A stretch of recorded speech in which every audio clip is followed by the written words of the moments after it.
Okay, hello. I think I'm on now. Everyone hear me okay? That was a little weird. It was saying that it was not going live, but I think it looks like I am now.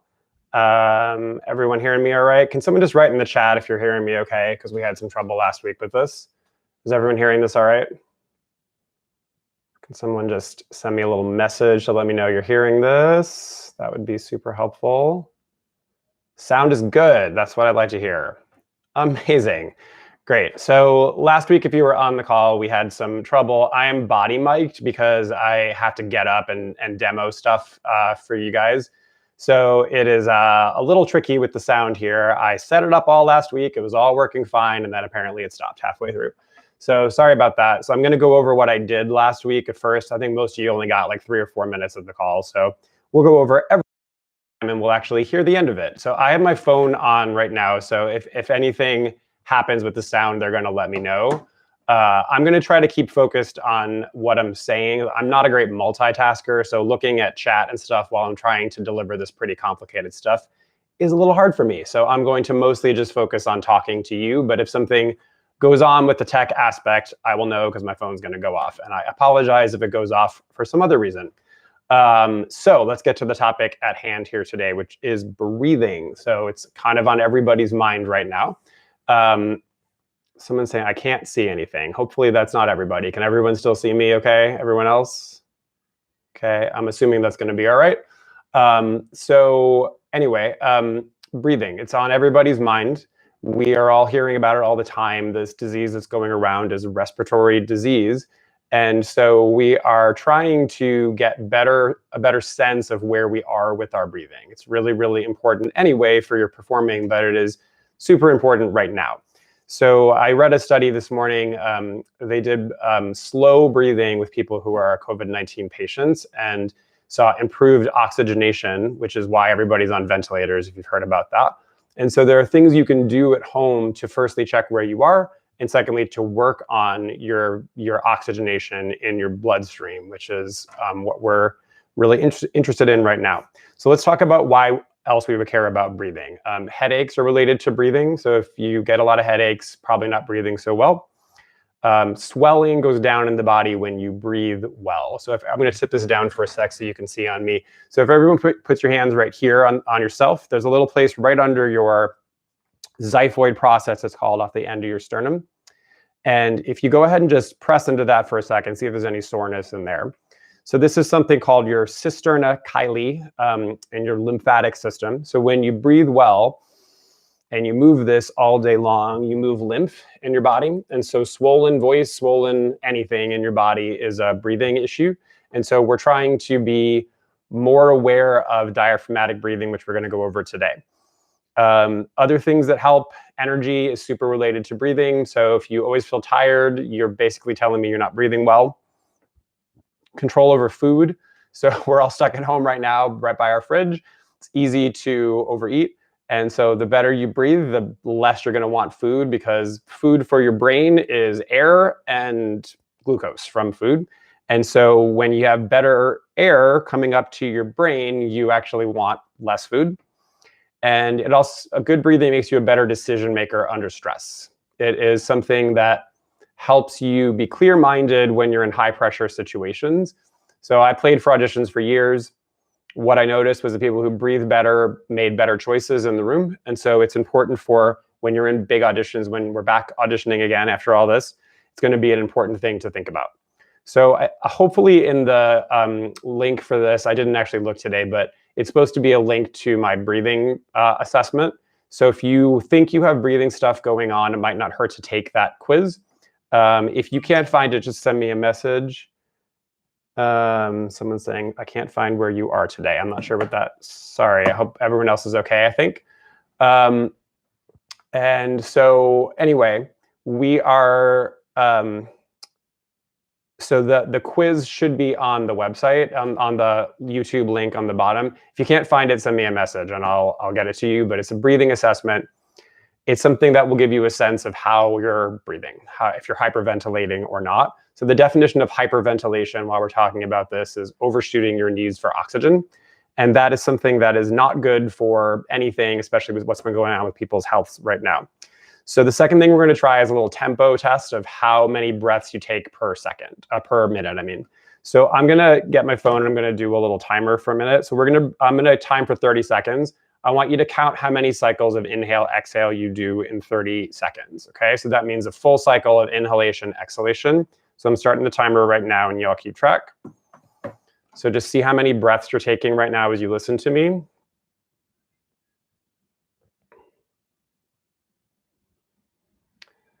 So we've got 15 seconds.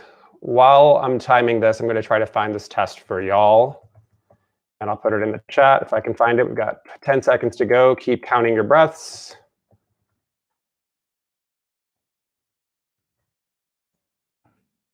And stop. So try to notice how many you took during that time. So what an adult should take, I'm going to put it in the chat right here, right now. That is a breathing test if you want to take it. So an adult should take 9 to 12 cycles per minute. So that was 30 seconds. So we would just multiply it by 2. And if you're breathing more than that, that's probably a hyperventilation pattern. So essentially your inhale, exhale should take about 5 to 6 seconds or more. The study I read was about doing 6 cycles of inhale, exhale in a minute. So 10 seconds to take an inhale and an exhale. And that was showing improved oxygenation for people who were suffering from coronavirus. So pretty interesting to think about that. What should happen is your exhale should be longer than your inhale. So your exhale should be about 1.5 to 2 times as long as your inhale should be. So your exhale is where your vagus nerve turns on. And your vagus nerve is your anti-inflammatory nerve, and it's a gigantic part of your immune system. So we want that to be the pattern. So if I inhale for 2 seconds, I exhale for 3 or 4. And ideally, there's a little pause at the end of the exhalation. So I breathe in and breathe out. And then at the end of that, there's a little pause. So that brings us to the next thing, which is called low, slow, and through the nose. So everyone go ahead and take a breath in through your nose and out through your nose. And if you have a camera handy or your phone, watch your nostrils and see if you see this, where they suck in when you inhale. We should not see that. We should see nostrils even widening when we inhale. So if you're getting that, where you feel like you're not getting a lot of air in through your nose, take your fingers like this and pull out on the sides of your nose and breathe. And see if you feel more air coming in. So if you get more air that way, that means that you are collapsing what's called your nasal valve right here. And that's going to make you more likely to be a mouth breather. And mouth breathing is only for running away from danger. So I get asked this question a lot of when you watch people on stage singing. You see people breathing through their mouths. And that's because when we're singing, we're doing these very heightened experiences. We are in really intense circumstances. And that's what humans do when they're under intense circumstances. They breathe through their mouth. It's for like things like incredible joy or fear or anguish, which singing often has. If you watch She Used to Be Mine, people are going to take a mouth breath because that's what the situation is. But performers often don't make a good line between what am I doing on stage and what am I doing in life. So in life, we're supposed to be nasal breathers because that thing is only reserved for really intense stuff. And so the mantra you got to take for your daily life is low, slow, and through the nose. So we're going to check the slow aspect now. I'm going to put this camera down a little bit so you can see me. So you're going to take one hand right here on your stomach, one hand on your chest like this, and you're going to breathe. And you should see what you're seeing in the camera right now, which is my lower hand moving more and moving first. My top hand doesn't move that much. It moves a little bit, tiny bit out towards you on the camera, but this is moving more. And that is because the lungs are like a triangle like this, and the lower part right here is the 2 points of the triangle, and that's where you get your best oxygenation, your best oxygen exchange. And so we're trying to breathe low. So there are 3 places you need to check. I'm going to stand up so I can show you this clearly. So you need to, whoops, let me tip my camera back. Always tipping the camera these days. So we are going to get our hands on something right here. It's called the arcuate line in the body. It goes like this. There's something called the ASIS, anterior superior iliac spine. It's this point right here. You just take your fingers in about an inch or so, and then you breathe. And that should move out towards the camera when you inhale. Should move out towards whatever you're watching this on. You're trying to feel if one side is sluggish, is slow, or is moving less. Does one side not want to move as quickly on that? If so, keep track of that because we're going to need that at the end of the call. Now you're going to take your hands like this on yourself. So you're trying to go right on the lowest full rib, which is your 10th rib, and you're going to breathe. And your hands should move out towards the sides of the space, not up. So I'm going to do it wrong for a second. Where you see my whole chest heave up, that's not correct. It should look like this, where it moves out sideways. So that is the direction you are looking for. You're trying to feel if one side is moving less than the other, or late, moving later. So we're trying to keep track if we have a weak side in our diaphragm. So the diaphragm is divided. It's really called a hemidiaphragm, a left and a right, different nerves on both sides, and it's possible for one side to be slow. So we did this point right here, arcuate line. We did our lowest 10th rib. Now we're going to cup our hands like this. The full word for this is the thoracolumbar fascia. Very good long word for the day. And it's this stuff right here. And you're going to go ahead and breathe into that. And that stuff back there should be able to expand as well. It's not going to move as much as the front because of the fascia is pretty thick, but you should feel some movement back there on both sides. So your diaphragm attaches down to L3, which I'm going to touch on me, which is right here on myself. It goes pretty darn low. It goes lower on the right side. So the right side goes down to L3, the left side to L2. Not quite as low on the left because you only have 2 lobes in your right lung. You have 2 lobes in your left lung. You have 3 in your right lung. And so those are the 3 places I want you to check on yourself. So the front, sides, and back. And at the end of the call, I'm going to show you a drill to fix if you had a weak side on that, a side that was not working as much. The last thing we need to talk about before we get to that drill is something called a pulse oximeter. So I'm going to show you all on the camera. It's this thing right here. So this has been written a lot about recently. A lot of people are recommending that you have one of these at home now because it tests your oxygenation. So I'm going to put my finger in here and we'll do my numbers. And then I'll explain to you what these numbers mean. So this is the Innovo model, I-N-N-O-V-O. So it's going to take my numbers here. So we'll give it a second to settle down. So the 3 numbers you're going to get on this, which is your oxygenation, which mine is 97 right now. And then you're going to get your perfusion, which is how much blood is flowing to your fingertip, which mine is heading for 7.6 right now. And then you're going to get your pulse, which mine is like hanging just about 90 right this second. It's going up a little bit now. I guess I'm excited to talk to you all. So it's going up to like 100 right now. But my perfusion's pretty darn high. It's getting up to like 11.6. I'll just show you in the camera so you can see there. So it's a little bit out of focus, I guess, but you can maybe kind of see it. So what those numbers mean is this. The SpO2, we want to see that between 95 and 97. If the numbers, it's how many of your red blood cells are holding on to oxygen right now is what that number means. And so if it's 99 or 100, you're hyperventilating. Your oxygen is not getting into your tissues, which is bad for anxiety. It's bad for your health. It's generally not very good. So we have to work on creating a little better oxygenation, which should be between 95 and 97. If it's super low, that's what people are talking about right now. That means you're getting no oxygen, and that's also a problem. But in general, 95 to 97 is what you want. Perfusion, which is the little number PI, mine was like hanging out around 10 or 11. We want to see it 6% or above. That is what's considered good blood flow to your hand. If you get cold hands a lot, that's bad breathing. So this is something that you can check with that. You want to see 6% or higher on that.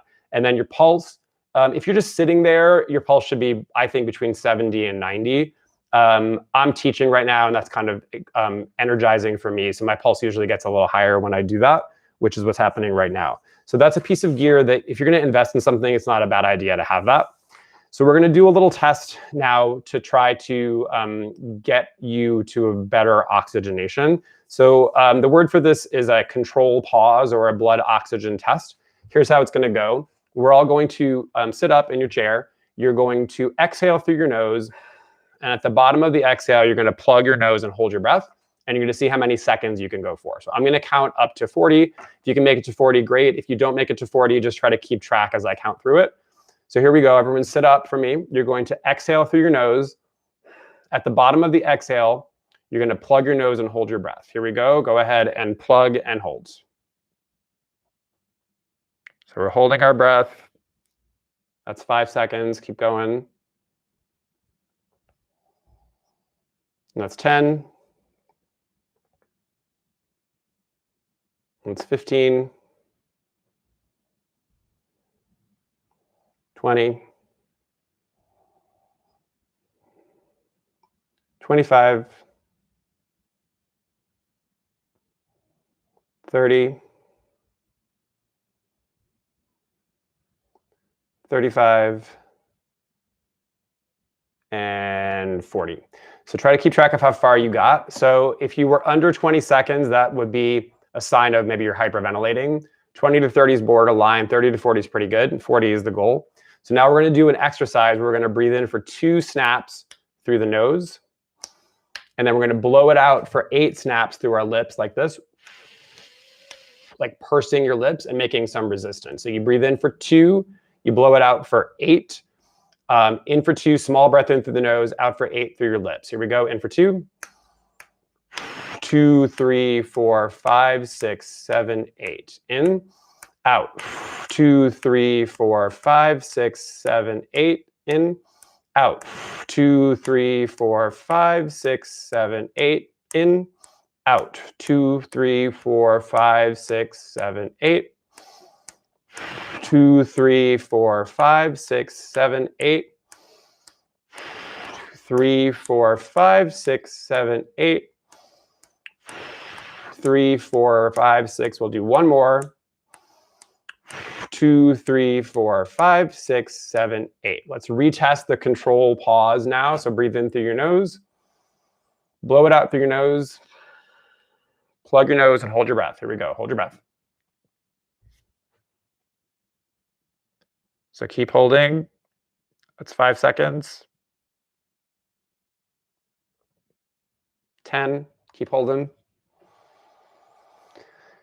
If you feel lightheaded, you went too far. You held it too long. So you just need to sit and just wait until you're feeling more steady. So the lightheadedness just means you overshot. You held it longer than you should have. So we're not trying to hold it to the bitter end with this. If you start to feel like, oh, I'm panicking, you just take your hand off your nose. And that's 35. And here comes 40. Great, and that's 40 seconds. We're going to stop there. So if you felt crazy doing that, you just shouldn't hold for as long. If you got a longer time the second time, let's say the first time you were 20 seconds, second time you got to 30 or 35, that means it was a good drill for you. It means your brain liked that drill. And so that's something you can do. You can breathe in for 2 and out for 8. We did 8 reps. You can do up to 10 reps of that. I see some people got 40. Awesome. That's good. So that means that your brain liked that. It felt better after doing that. So we're going to do one more drill before we end the call. So here we go. I'm going to show you a little 3D diaphragm thing. So I'm going to push this down just so you can see. So get your hands under here for a second. This is where your diaphragm physically is. Take in a breath there. And so we're going to try to get some expansion of this and also in sort of a 3D area. So I'm going to, I think, be about like there. So if you, in the first half of this call, found a weakness where you were like, it's like my left side isn't going as far, my right side isn't going as far, put the knee down that wasn't working so well.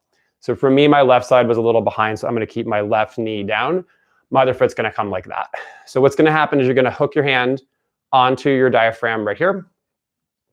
And so right in this area, we're going to create a contraction of the abs, which is going to be like a stretch of the diaphragm. And then we're going to really try to engage the diaphragm, which happens on the inhale. So what you're going to do is first lean over to the weaker side, rotate to the weaker side, and then flex, which is that way. And then you're going to exhale hard. And when you feel like you're totally exhaled, don't breathe in yet. Lean away from it. Rotate away from it, back bend, and now inhale. And try to get a full expansion there. And then without exhaling, lean over again, rotate, flex, exhale. And then without inhaling, lean away, rotate away, back bend, inhale. One more time. We're going to go ahead and lean over. We're going to rotate. We're going to flex and exhale. And then without inhaling, we're going to lean away, rotate away, back bend, inhale. And this time, let it out on an SH. Shh. That may blow my mic out, sorry, but shh. Trying to do like SH, like being quiet. Shh. All the way out. One more time like that. We're going to lean over, rotate, flex, exhale. Lean away, rotate away, back bend, inhale. SH. Shh. And once you're done, hop up. You can check your range of motion if you want, see how your body liked that. Do a little singing after doing that and see how that was. Should feel kind of nice to stretch the diaphragm like that. So I'm going to ask you to play with that as a drill if you're working on your breathing. So to summarize the call quickly, trying for about 9-ish cycles of inhale, exhale per second, low, slow, and through the nose. In through the nose, low breathing. Not breathing up here as the main thing. If you're feeling stressed, in for 2, out for 8. That's how we go. 2 beats in, 8 beats out. And then that diaphragm, 3D diaphragm stretch, if you felt one side was sluggish in your hemi-diaphragm, you can use that to even it out. Thank you all so much for being with me today, and I'll hopefully see you soon. Bye.